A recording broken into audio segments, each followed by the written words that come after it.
खबर है बिलासपुर जिले के बिल्हा क्षेत्र का, जहां पर पुरानी रंजिश एवं पैसे के लेन देन को लेकर मृतक एवं चचेरे भाई को रात भर मारपीट करने के बाद मौत के घाट उतारकर फरार आरोपी को 4 महीने बाद सिरगिट्टी पुलिस ने धर दबोचा है। खबर के अनुसार बिलासपुर जिले के थाना सिरगिट्टी में रिपोर्ट दर्ज करवाया गया था। युवराज खरे पिता दिलहरन खरे उम्र 15 वर्ष को मुकेश लाउत्रे एवं अन्य लोगों द्वारा मारपीट करने से मृत्यु होने पर ग्राम धमनी के पास रोड किनारे फेंक दिया है, जिसकी सूचना पर अपराध पंजीबद्ध कर विवेचना की जा रही थी। विवेचना के दौरान 8 आरोपियों को पूर्व में ही गिरफ्तार किया जा चुका था एवं एक आरोपी फरार था। विवेचना के दौरान उक्त आरोपी को मुखबिर की सूचना पर धर दबोचा गया, जिससे पूछताछ के दौरान पुरानी रंजिश एवं पैसे के लेन देन को लेकर विवाद होना बताया। इसके साथ ही रात में आरोपियों द्वारा मृतक युवराज एवं उसके साथी आकाश को बंधक बनाकर मारपीट करना, जिससे युवराज का मृत्यु होने पर गुमराह करने के लिए मृतक युवराज को उसके एक्टिवा वाहन के साथ ग्राम धमनी के रोड किनारे फेंकना बताए। पूर्व में गिरफ्तार आरोपी अभिजीत लाल उर्फ बिक्कू, अभिषेक लाल उर्फ लक्की, हरीश चौहान, मुकेश लाउत्रे को पूर्व में न्यायालय में पेश किया जा चुका है।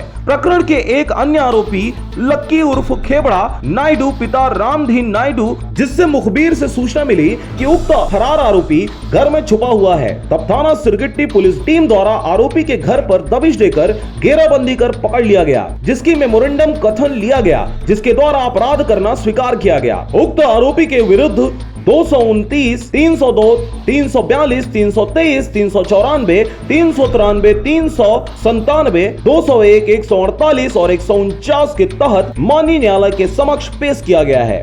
3 माह पूर्व एक हत्या का मामला सिरगिट्टी थाने ने दर्ज किया था, जिसमें 8 आरोपियों को तत्काल सिरगिट्टी पुलिस द्वारा गिरफ्तार कर लिया गया था, जिसका एक फरार आरोपी लक्की नायडू ये लगातार पुलिस से लुक छिप कर अपना पहचान भी छुपा रहा था, तो जिसे मुखबिर की सूचना पर कल